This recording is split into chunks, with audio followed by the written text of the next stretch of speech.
ಅಣಬೆ ಕೃಷಿಯಲ್ಲಿ ವರ್ಷಕ್ಕೆ 7.5 ಕೋಟಿ ರೂಪಾಯಿ ಸಂಪಾದಿಸೋ ಸಹೋದರರ ಸಕ್ಸಸ್ ಸ್ಟೋರಿ ನೋಡ್ಕೊಂಡು ಬರೋಣ ಬನ್ನಿ ಸ್ನೇಹಿತರೆ. ಅದು ಕೋವಿಡ್ ಸಮಯ. ಕೊರೋನಾ ವೈರಸ್ನಿಂದ ಇಡೀ ಜಗತ್ತೇ ತತ್ತರಿಸಿತ್ತು.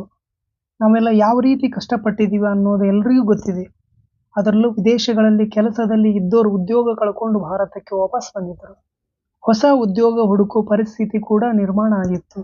ಕೆಲವರು ಈ ಟೈಮಲ್ಲಿ ಭಾರಿ ಕಷ್ಟಪಟ್ಟಿದ್ದರು. ಇನ್ನು ಕೆಲವರು ಈ ಕಷ್ಟದ ಸಮಯವನ್ನು ಸದುಪಯೋಗಪಡಿಸಿಕೊಂಡು ಲಾಭವಾಗಿ ಪರಿವರ್ತಿಸಿದ ಅನೇಕ ಎಕ್ಸಾಂಪಲ್ ನಮ್ಮ ಮುಂದಿವೆ. ಈ ಪೈಕಿ ಉತ್ತರ ಪ್ರದೇಶದ ಆಗ್ರಾದ ರಿಷಬ್ ಗುಪ್ತಾ ಕೂಡ ಒಬ್ರು. ದುಬೈಯಲ್ಲಿ ಕಂಪ್ಯೂಟರ್ ಎಂಜಿನಿಯರ್ ಆಗಿದ್ದ ರಿಷಬ್ ಗುಪ್ತಾ ಕೋವಿಡ್ ಟೈಮಲ್ಲಿ ಉದ್ಯೋಗ ಕೈಬಿಟ್ಟು ಭಾರತಕ್ಕೆ ವಾಪಸ್ ಬರ್ತಾರೆ. ಅಣಬೆ ಕೃಷಿ ಆಯ್ಕೆ ಮಾಡ್ಕೋತಾರೆ. ಇದು ಅವರ ಜೀವನಕ್ಕೆ ದೊಡ್ಡ ತಿರುವನ್ನೇ ತಂದುಕೊಡುತ್ತೆ. ರಿಷಬ್ ಗುಪ್ತಾಗೆ ಸಹೋದರ ಆಯುಷ್ ಗುಪ್ತಾ ಕೂಡ ಹೆಲ್ಪ್ ಮಾಡಿದ್ರು. ಈ ಸಹೋದರರು ಸದ್ಯ ದಿನಕ್ಕೆ 1600 kg ಅಣಬೆ ಮಾರಾಟ ಮಾಡ್ತಿದ್ದಾರೆ. ದಿನಕ್ಕೆ ಹೆಚ್ಚು ಕಡಿಮೆ 2 ಲಕ್ಷ ರೂಪಾಯಿ ಆದಾಯ ಪಡಿತಿದ್ದಾರೆ. ಕುಟುಂಬದ 3 ಎಕರೆ ಜಮೀನಿನಲ್ಲಿ ಅಣಬೆ ಕೃಷಿ. ಕೋವಿಡ್ ಟೈಮಲ್ಲಿ ದುಬೈನಲ್ಲಿ ಒಂಟಿತನ ಕಾಡಿದಾಗ ಮರಳಿ ಊರಿಗೆ ಬಂದ ರಿಷಬ್ಗೆ ಜೀವನದಲ್ಲಿ ಏನನ್ನಾದ್ರೂ ಸಾಧಿಸಬೇಕೆಂಬ ಹಂಬಲ ಇತ್ತು. ಅದೇ ಹಿನ್ನೆಲೆಯಲ್ಲಿ ಉತ್ತರ ಪ್ರದೇಶದ ಶಂಸಾಬಾದ್ ನಲ್ಲಿರೋ 3 ಎಕರೆ ಜಮೀನಿನ ಸದುಪಯೋಗ ಪಡೆದುಕೊಳ್ತಾರೆ. ಇನ್ನು ಅದೇ ಟೈಮಲ್ಲಿ ಅವರ ಕಿರಿಯ ಸಹೋದರ ಆಯುಷ್ ಗುಪ್ತಾ ಲಂಡನ್ ಯೂನಿವರ್ಸಿಟಿಯಿಂದ PBA ಪದವಿ ಪಡೆದು ವಾಪಸ್ ಬರ್ತಾರೆ. ಹೀಗಾಗಿ ಈ ಇಬ್ಬರು ಸಹೋದರರು ಕರ್ನಾಲ್ನ ಘರೌಂಡಾದಲ್ಲಿರುವ ತರಕಾರಿಗಳ ಶ್ರೇಷ್ಠತೆಯ ಕೇಂದ್ರದಲ್ಲಿ ತರಕಾರಿ ಕೃಷಿ ಬಗ್ಗೆ ಆನ್ಲೈನ್ ತರಬೇತಿ ಪಡೆದುಕೊಳ್ತಾರೆ. ಅಂದಹಾಗೆ ಇದು ಕೃಷಿ ಸಚಿವಾಲಯದಿಂದ ಅನುಮೋದಿಸಲ್ಪಟ್ಟ ಇಂಡೋ-ಇಸ್ರೇಲ್ ಯೋಜನೆ. 2021ರಲ್ಲಿ ಅವರು ಜಮೀನಿನಲ್ಲಿ ಪಾಲಿ ಹೌಸ್ ನಿರ್ಮಾಣ ಮಾಡ್ತಾರೆ. ಇದರಲ್ಲಿ ಇಂಗ್ಲಿಷ್ ಸೌತೆಕಾಯಿ ತಳಿಯ ಸಾವಯವ ಕೃಷಿ ಮಾಡ್ತಾರೆ. ಮಾರ್ಚ್ 2021ರಿಂದ ಸಹೋದರರು ತರಕಾರಿ ಕೊಯ್ಲು ಸ್ಟಾರ್ಟ್ ಮಾಡ್ತಾರೆ. ಈ ಟೈಮಲ್ಲಿ ಅವರು ಪ್ರತಿ ಕೆಜಿಗೆ 40 ರೂಪಾಯಿಯಂತೆ ಮಾರಾಟ ಮಾಡ್ತಾರೆ. ಉತ್ತಮ ಆದಾಯ ಏನೋ ಬರ್ತಿದೆ, ಆದರೆ ಅವರ ನಿರೀಕ್ಷೆಯಷ್ಟು ಇನ್ಕಮ್ ಬರ್ತಿಲ್ಲ.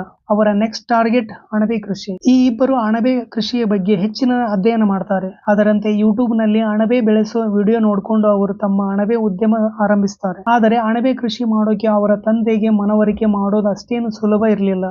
ಹಾಗಾಗಿ ಸಹೋದರರು ಸೆಪ್ಟೆಂಬರ್ 2021ರಲ್ಲಿ ಸ್ನೇಹಿತರೊಬ್ಬರ ಮೂಲಕ 20 ಕಾಂಪೋಸ್ಟ್ ಚೀಲಗಳು ಮತ್ತು ಸ್ಪಾನ್ ಅಂದರೆ ಮಶ್ರೂಮ್ ಬೀಜ ಖರೀದಿಸ್ತಾರೆ. ಈ ವೇಳೆ ಪ್ರಾಯೋಗಿಕ ಅಣಬೆ ಕೃಷಿಯಲ್ಲಿ ಉತ್ತಮ ಫಲಿತಾಂಶ ಸಿಕ್ಕ ಹಿನ್ನೆಲೆಯಲ್ಲಿ ಬಟನ್ ಅಣಬೆ ಬೆಳೆಗೆ ತಂದೆ ಪರ್ಮಿಷನ್ ಕೊಡ್ತಾರೆ. ಅಣಬೆಯಲ್ಲಿ ಹಲವು ವಿಧಗಳಿವೆ. ಪ್ರತಿಯೊಂದಕ್ಕೂ ಅವುಗಳದ್ದೇ ಆದ ವಾತಾವರಣ ಮತ್ತು ಬೆಳೆಸಲು ಉತ್ತಮ ಪರಿಸ್ಥಿತಿ ನಿರ್ಮಿಸುವುದು ಕೂಡ ಅಷ್ಟೇ ಇಂಪಾರ್ಟೆಂಟ್. ಅದರಲ್ಲಿ ಬಟನ್ ಮಶ್ರೂಮ್ ಬೆಳೆಸುವುದು ತುಸು ಕಠಿಣದಾಯಕವೇ ಹೌದು. ಇಂಥ ಸವಾಲಿನ ಹೊರತಾಗಿಯೂ ಸಹೋದರರು ಅಣಬೆ ಬೆಳೆಯುವ ಕೊಠಡಿಯಲ್ಲಿ ಸೂಕ್ತ ರೀತಿಯ ಕ್ಲೈಮೇಟ್ ನಿರ್ಮಾಣ ಮಾಡ್ತಾರೆ. ಸದ್ಯ ಈ ಸಹೋದರರು ಪ್ರತಿದಿನ ಸರಾಸರಿ 1600 kg ಅಣಬೆಗಳ ಕೃಷಿ ಕೊಯ್ಲು ಮಾಡ್ತಾರೆ.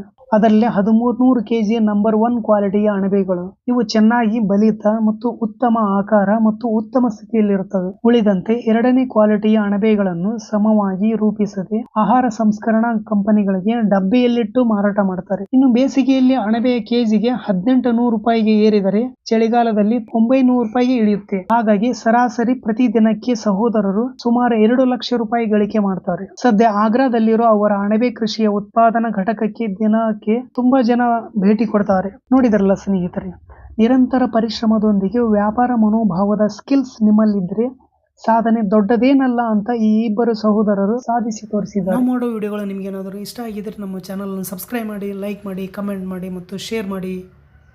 ಧನ್ಯವಾದಗಳು ಸ್ನೇಹಿತರೆ.